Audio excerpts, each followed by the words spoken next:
We are back and now turning our attention to the suspect in the New York and New Jersey bombings and new insights into how he became radicalized. We're learning that Ahmad Khan Rahami straddled several worlds and struggled to come to terms with any of them, including the U.S., the country that gave him shelter from war.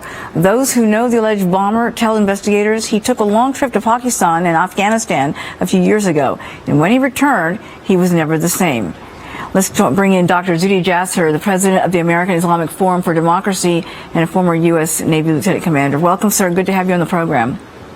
It's great to be with you, Uma. Thanks for having me. As we're learning more details about this suspect, we are hearing again about a narrative that we've heard before, that this person traveled overseas several times and came back a different person, and that he was on the radar for a little while and then dropped off the radar of the FBI.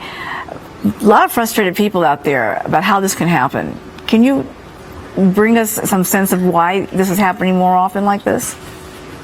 Well, it's because after every one of these, Uma, we keep focusing on the story, the narrative, as if it's different for each one. And whether it's the Tsarnaev brothers, Abdulaziz in Chattanooga, Malik in San Bernardino, it's not about when they traveled. When they traveled, they might have become operationalized and learned how to put the bombs, learned how to become militant. But the ideological shifts happen very early, where they look at the world as divided into the land of Islam and the land of war. And the radicalization, look at the mosque this gentleman went to. It's an Islamic Circle of North America mosque. The family went to it. It's a mosque that pushes Muslim Brotherhood ideology of Sayyid Qutb and other Sharia supremacist ideas. So we need to shift the axis. Are we ever going to learn, Uma, that we have to, if we're going to stop the whack-a-mole program, we have to shift the axis from simply violent extremism, where they became a terrorist, to redefine radicalization to violent Islamism and the shift of the world's narrative about Islam versus the West. And we haven't done that, and we're going to keep seeing the same narrative over and over. What surprises you the most about this person's background?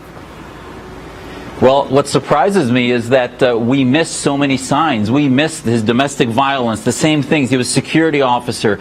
All of these, he was interviewed. It's not a surprise, because as long as we don't hold Homeland Security accountable for Islamism, I mean, even the Wall Street Journal article today that talked about his radicalization used Jasser, who said he has taps into thousands of youth, etc. This is a guy who I think is part of the radicalization problem, because he loves to feed into the narrative of America versus Islam.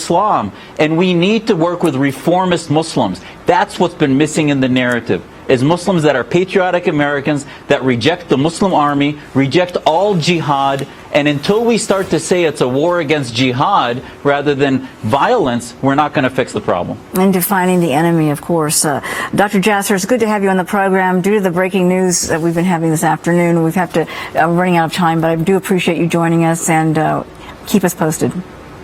Anytime. Thanks, Emma. Thank you.